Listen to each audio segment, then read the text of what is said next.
Thank you, Dr. Rakow, for coming up with the idea. And thank you, Dr. Caro, for actually reminding me to be in the center of the video.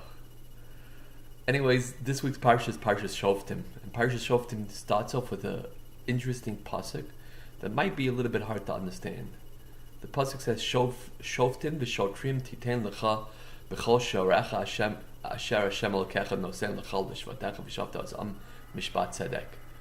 So the pasuk says that you should create for yourself Shoftim and Shotrim. Like Rashi explains, that Shoftim mean judges, Shotrim means enforcers that enforce the law. Titen lecha, you shall appoint for yourself. And b'chol shorech, in every place that you live. That means that every city that you live in, you have to have a bezdin. You have to have somebody to create laws. You have to have laws, and then you have to have enforcement, policemen or whatever it is that enforce the laws. That's the way it's saying. So in every place we have to live, we don't just live there, but we have to always keep an eye out and realize that we need laws, and you also need people that enforce the laws. It's not just good enough to have laws with no enforcement. You have to have also laws enforced. So the Bris Avram, who was my great grandfather, was a Talmud of the Baal Shem Tov, and he said he has a great question. He says Titen lecha means give to yourself, right? So it says, why do I have to give to myself Shoftim v'Shotrim? Why do I have to have judges and enforcers to give to myself? So he answers a beautiful thing. He says that I need a judge to judge myself. What does that mean? That means, first of all, let's take a step back from what he says, and then we'll try to we'll come right into the point that he's trying to say. He says, first of all, we have to understand just the general thing about every one of us. We each have to have goals, and we have to be going someplace, and we have to be able to be something. And that means that each of us have to know where we are in life and know where we're going in life, and so on and so forth. That means we can't just live life on a regular route. Just, let life live. But you have to live life itself, not just let it go by itself. It doesn't work like that way. So he says Shoftim v'Shotrim means that you have to be able to judge yourself on the route that you're taking. If I'm taking a specific route, I want to make sure that I'm going the right way. And Shotrim are to force yourself, first of all, create laws and ideas and judge yourself in a specific manner to make sure that I'm going the way that I want to go.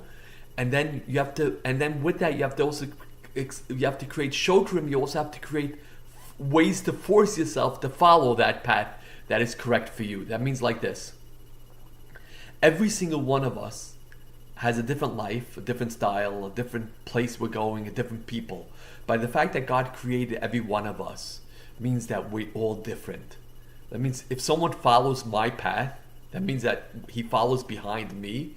It's a problem, because the fact is I'm walking to the path that is mine. It's not his path, it's my path, and he's walking on it. So the point is, he's not going on his own path. We're missing a path. Every single person has to have their own specific path. And what happens is that if I don't follow my own path specifically, then I have a problem, because now we have no need for that person. It means like this. Explain a little bit clearer, I think. If God wanted somebody to follow my path, he would have made him a part of me. That means that instead of him making me and him, let's say Bob is following my path. So what happens is, instead of God making Bob and me, he would just made me or just made Bob, and would have made one of us with the one path that we're going on. So the idea is that every single one of us has to have a path. And now especially, we're coming up on the new year. We're coming up to time of judgment. What are we supposed to be judging? We are supposed to be judging ourselves. Let's look at ourselves and let's figure out a path that works for us. Obviously, it has to be a happy path that works for our specific talents. Everybody has their own talents. There's no person in the world that doesn't have some type of talent, and at the same time doesn't have their own talent, something that's specific to them, specific to you, specific to me. We each have a talent. We each have specific talents. We each have specialties in those talents. And we should use that and judge ourselves regarding that. And every year we should look at ourselves anew and create new paths for ourselves and judge ourselves as we go along. Create laws for that.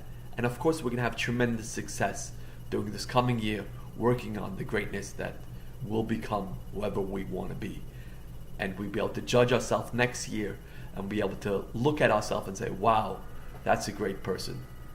God should bless us all, and He does bless us all every single week, every single year, every single month, every single day, every single hour, that we should all feel blessed and we should all feel like we're going places. And not just places. We should feel we're going to our place, the place that works for us. Good Shabbos, everybody.